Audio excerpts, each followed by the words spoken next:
In the 1980s, the United States admitted to buying data from human experiments conducted in a secret facility owned by the Japanese military, and this was called Unit 731. Inside, prisoners were deliberately infected with the bubonic plague, cholera, other diseases, and soon after they were dissected alive without anesthesia. Their organs were opened up, switched around, studied. Oh my god. Whew. And this was one of only many things done on the 14,000 victims in that prison. W101.3, I'm Hans and welcome to my Hollow. We're gonna ask tonight, what other experiments were done? Why did Japan test on humans to study horrific diseases? And what did the US pay to get that data from Project 731? By the way, we broadcast disturbing history, supernatural encounters that have no explanation. So if that sounds like your thing, subscribe to our Hollow because we air every Wednesday. All right, let's get right into it.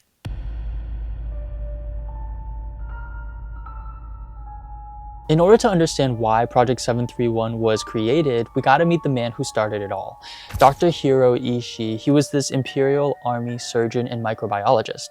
After 1925, the Geneva Protocol banned biological warfare.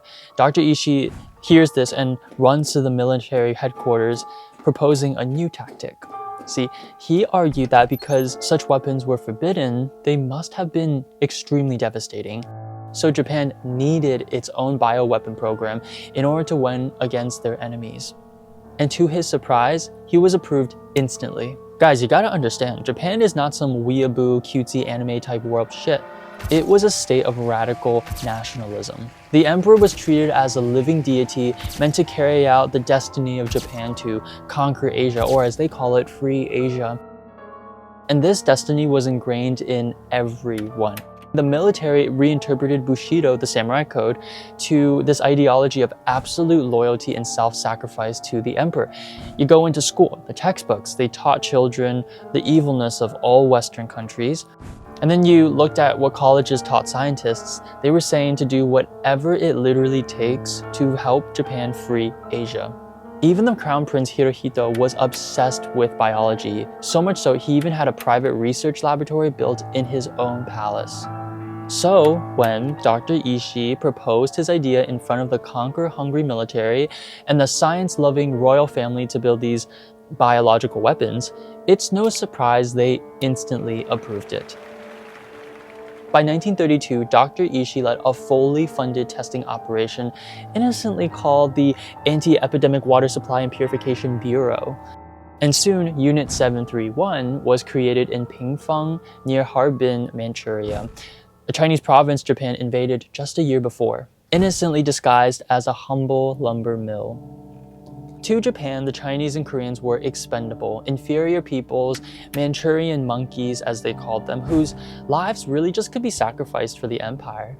They justified their disgusting tests necessary to protect the spiritual identity of Japan, or kokutai as they called it, from Western threats for the holy destiny of Japan's role. A great lab also needs great scientists, so Dr. Ishii recruited many researchers from top graduates of Japan's best medical schools. Even prestigious universities got directly involved. I mean, guys, imagine if like UCLA got involved in, I don't know, like trafficking minors or something from South Africa. That's literally what this is. So there, in a place far from civilization, Dr. Ishii and his team felt free to pursue bioweapons research unchecked. Now, all there was left to do was to capture their victims.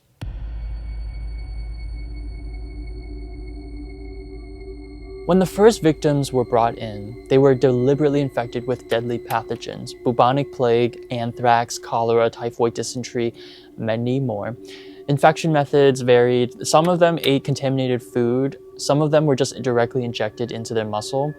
Now, the goal of all of this was not to see if they would get sick, but how the disease spread inside their body. In their syphilis experiments, which is an STD, men and women were forced to have sex with infected partners to observe natural transmission rates. And after some of these women became pregnant, well, they jumped on that too. That's right, women were forcibly impregnated to study the disease transmission to fetuses, which meant dissecting newborn babies alive. Now, once the symptoms peaked, prisoners were also dissected alive, and this is called a vivisection, to track organ degradation in real time. Doctors compared organs across different stages of disease progression, and anesthesia was avoided because they think it interfered with results, according to their knowledge. But inspired after the first couple of vivisections, Dr. Ishii wanted to try more things. Prisoners' limbs were sometimes amputated and reattached to their opposite sides of the body to observe circulation changes. In other cases, limbs were entirely removed to study blood loss and shock. I found some testimonies from the doctors that worked at 731. They said there was constant screaming and constant just like moaning, pain, and just dead people everywhere. But at the same time, these were teaching hospitals, so the medical students just observed quietly at all these people getting dissected alive. And it didn't end there. Unit 731 then wanted to test the limits of the human body. In extensive cold exposure experiments, I hate this part, prisoners were taken outdoors in sub-zero temperatures and their arms were submerged in ice water until their limbs went completely frozen solid. Researchers would pull their limbs back out, do the tapping test, which involved getting a stick and knocking on it, and if it produced a sound, quote, like tapping wood, it was considered successful. Then, while the limbs were still attached to their bodies, the scientists thawed out their limbs using open flames, hot water, or just leaving them out in room temperature. They tracked which method produced the most gangrene and how long a person could survive repeated freeze-thaw cycles. Needless to say, almost everyone died from this, and the others that weren't died in the vivisection. Prisoners were also used to test the body's trauma response to grenades, flamethrowers, other weapons. Now, these experiments conducted in the midst of World War II were absolutely disgusting, and I didn't even tell you guys all of them because this video would be 5 hours long and I might throw up. All of these were confined to the walls of Unit 731. But sometimes, Dr. Ishii ventured outside its walls to conduct the most atrocious act of them all. On the morning of October 27, 1940, Japanese bombers flying low over the Chinese city of Ningbo dropped containers holding plague-infected flies. Now, flies are way too light to be just dropped from the sky. They'll just fly away and you don't know where they'll end up. So, along with the flies, they dropped grain, cotton fragments to help the fleas, reach the ground. The fleas carried Yersinia pestis, also known as the Black Death. Rather than spraying the bacteria directly over the city, which would be inefficient, the strategy was to release infected fleas in large enough numbers over populated cities so that they could spread, bite, and infect the entire population very fast. And it worked. The first recorded death occurred just a few days after, and within a week, the epidemic was raging. A few weeks later, it met the full criteria of a full-scale outbreak. You see, Dr. Ishii considered these controlled field experiments because with the deaths, they could measure how quickly outbreaks spread, how mortality rates among civilians panned out. Disgusting. This successful attempt would inspire Japanese forces to test other diseases on other towns all across China. And in the end, these city experiments resulted in tens of thousands of civilians dying as a result, a number only the Americans would find out after the World War. The atrocities in Unit 731 continued all the way up until the end of the Second World War. In August of 1945, Japan finally surrendered, and Unit 731 did not wait for justice to arrive. They moved first. All remaining prisoners were executed, all the buildings were blown apart, and thousands of documents, decades of human research, were fed into these bonfires that burned day and night across their plain. For a brief time, Dr. Ishii even faked his own death, because he understood something most war criminals don't until it's too late. Evidence is more dangerous than guilt.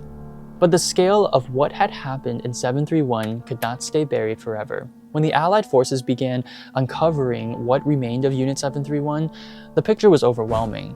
Within the prison walls alone, over 10,000 to 12,000 men, women, and children had been killed through all their experiments. Outside the compound, biological weapons released into the cities contributed to 200,000 to 500,000 civilian deaths. These were not collateral casualties of war, they were test results. For comparison, Nazi experiments at Auschwitz and Dachau, I'm sorry if I pronounced that incorrectly, horrific in their own right, were believed to have killed roughly 1,000 victims in total. But Unit 731 killed 600 people every year. Yeah, you can do the math. But yet, when the war ended, something strange occurred. Unlike the Nazi doctors, Dr. Ishii did not stand trial at Nuremberg. There was no courtroom, there was no dock, there was no sentencing. When American intelligence officers saw what happened at 731, they were not repulsed. They were intrigued. US biowarfare specialists secretly detained Dr. Ishii and members of his team for interrogation. And according to historian Peter Williams, the US intelligence concluded that this data was, quote, too valuable to lose, considering a looming Cold War was just upon them with the Soviet Union. At that moment, Lieutenant Colonel Murray Sanders, the head of the US Biological Warfare Investigation Team, was even more direct. He stated that Unit 731's research should be, quote, secured in its entirety for use for future US programs, end quote. And that's when the deal was made. If Dr. Ishii and his remaining team handed over all the remaining research, every notebook, every diagram, every finding, then the United States would guarantee their immunity, and without hesitation, Dr. Ishii agreed. Guys, the United States, the same nation that led the prosecution of Nazi doctors in Europe, quietly ensured that Japan's biological warfare crimes were never prosecuted after the war. Unit 731 was effectively erased from the legal reckoning of World War II. But right after that, fragments of truth began leaking out into the world. Dr. Ishii himself admitted to public investigators that, yes, human experimentation had occurred after initially denying it. Other former members followed. In the 1990s, Japanese veterans like Dr. Makino went public, breaking decades of silence. Meanwhile, the Soviets held their own trials. In 1949, at the Kazbarovic trials, 12 Japanese officers were convicted for biological warfare crimes. Now, what's crazy is, at the time, US officials dismissed these trials as communist propaganda. But behind closed doors, US intelligence knew all too well. Because the moment Dr. Ishii agreed, Unit 731's data was shipped to Fort Detrick, the heart of America's biological warfare program, and it remained classified for years. Studied quietly, and make no mistake, Japan's new government also benefited. Because former Unit 731 scientists re-entered civilian life without any consequence. Some even thrived, like former commander of Unit 731, Masaji Kitano, went on to become president of Green Cross. And if you don't know what that is, it's today still one of Japan's leading pharmaceutical companies. Crazy, right? They were all shielded by American protection.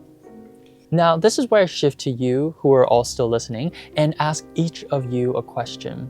Was the US's decision to buy human experiment data in return for immunity to the scientists the right thing to do?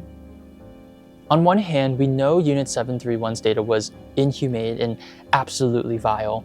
But on the other hand, some data can only be obtained once. We know science relies on reproducibility, but repeating this would require repeating a crime. The crime you cannot ethically infect children with plague, the crime you cannot dissect conscious prisoners, and you can't spread disease over large cities like that anymore. Come on, let's be real. Today, the data sits in a category of its own. Unrepeatable, unforgivable, and apparently invaluable. Please let me know your answer in the comments. I want to know your opinion. If this wasn't scary enough for you, I made this video on 6 scary times people's nightmares became real. Because sometimes nightmares don't fade. They adapt, they wait, and sometimes they get funding. Till next time, have a horrible sleep.